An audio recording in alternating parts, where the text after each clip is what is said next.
There are thousands of stories in the oil patch. Tales of adventure and excitement, of looking for oil, finding it, producing it. Usually, the endings are happy. Sometimes they aren't. Many stories end sadly with, everything was going fine until... My patients did a lot of things safely. It only took one mistake. John knew driving to and from the rig can be dangerous. The hazards include weather, road conditions, and himself. If he's tired, he asks for relief, normally not working over 16 hours in a 24-hour period.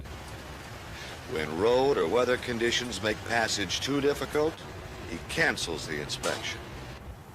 When he's driving and he gets too tired, he pulls over and rests.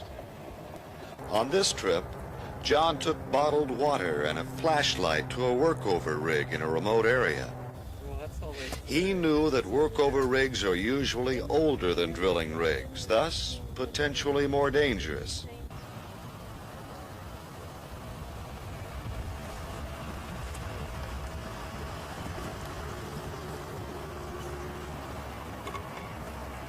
Arriving at the well site, he watched for guy wires and low, hard-to-see objects.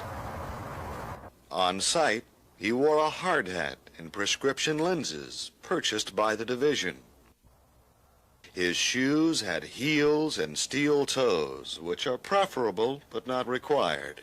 But John's clothing was loose. His sleeve caught on a handle. He fell, and now he's in my office. Fred knew that the rig area is the most dangerous well site location. The rig floor is especially slippery, often coated with mud and sometimes with oil. He knew that rig cleanliness can reflect the quality of well operations.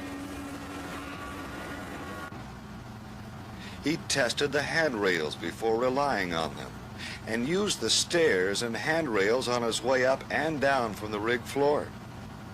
On the rig, he stayed close to the driller's station.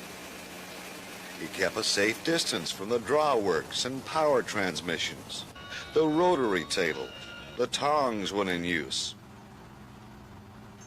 and the drill pipe, drill collars, and testing tools as they're made up, run into the hole, pulled from the hole, and broken down. He stayed away from detonating devices such as perforating tools. These can go off unexpectedly, especially when they fail to discharge in the well bore and are pulled from the hole. Once detonating devices are pulled from the well, he would leave the rig floor. In any event, he stayed on the rig no longer than was necessary. He watched for falling objects,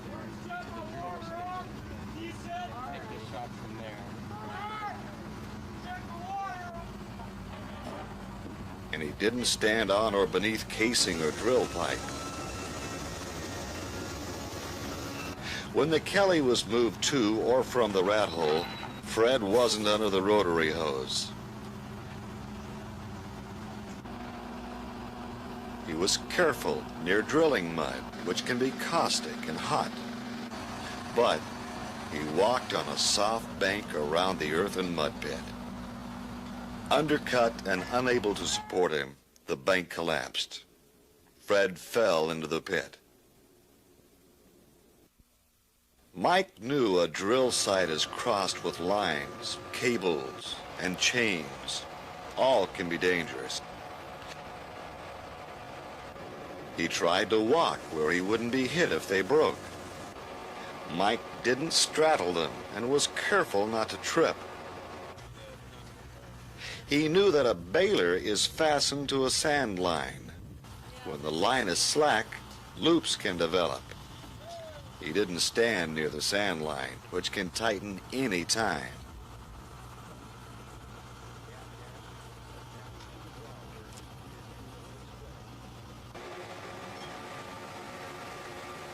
The cat head, attached to the drawworks, is usually spinning. As he walked on the rig floor, Mike was careful of the cat head, of the cat lines, and of items suspended from them. He knew the tongs are fastened to a cable, usually slack. The cable snaps tight as the drill pipe is made up, but he didn't pay attention. The cable struck him, breaking his leg. Jane knew a well site has two main high-pressure systems, one for mud and fluid circulation and one for blowout prevention. Lines into and out of these systems are under high pressures and extremely dangerous when broken. She knew not to stand any closer than necessary. Jane was aware of avenues of escape in case of rupture. She was especially careful during a pressure test as lines are pressured up or bled off. When someone hammered on pressurized pipe, she moved away. She never looked for fluid leaks down the well bore during a BOPE test or at any other time. Mud can blow out of the hole and cause serious injuries. She checked the pressure gauges for pressure losses instead. On a BOPE test, she made sure enough pipe was in the hole to weight the drill string while the well was pressured up.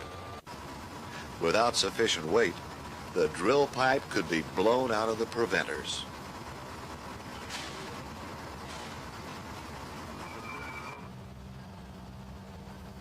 She knew that if she had doubts, she should leave the rig floor before the well was pressured up. But after the test, before the preventer was opened, she forgot to check the choke manifold pressure gauge. Some pressure remained in the well.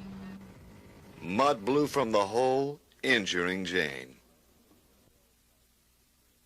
Joe knew that well sites can be dangerous during changeover operations, when a lot of dissolved gas is in the crude oil or free gases in the well bore.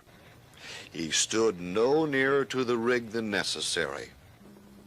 He watched for sources of open flames, such as exhaust pipes without spark arresters and cigarette lighters. He knew that the well bore should be full of mud before a cavity shot can be made. A cavity shot may ignite gas that is built up in a well if the gas has not been displaced. He avoided a high-pressure line from the cement truck, but stood too close to the mud lines. One burst, and he was struck by a whipping hose. Sally knew that hydrogen sulfide is a colorless gas, as toxic as hydrogen cyanide. Smell does not always indicate gas presence or concentration. She read the Division H2S manual and avoided areas with posted warnings when possible. At well sites in known H2S areas, she stayed upwind from emissions and followed the operator's H2S program. She wore a division indicator badge and brought along her H2S kit containing a small mask and a few minutes of air. She let qualified well site personnel check for H2S concentrations when her detection equipment was inadequate. She didn't look into tanks or other oil field containers, especially those with lids. She knew that H2S danger can be high when steam is bled off from oil wells. Because H2S is heavier than air, she was cautious in low areas throughout the field, avoiding them when possible. Low areas at well sites are especially dangerous, but Sally forgot. She bent too close to a well cellar and was overcome by H2S fumes. Clearly, your best protection during well site operations is awareness of potential dangers and knowledge of how to avoid them. So, be aware,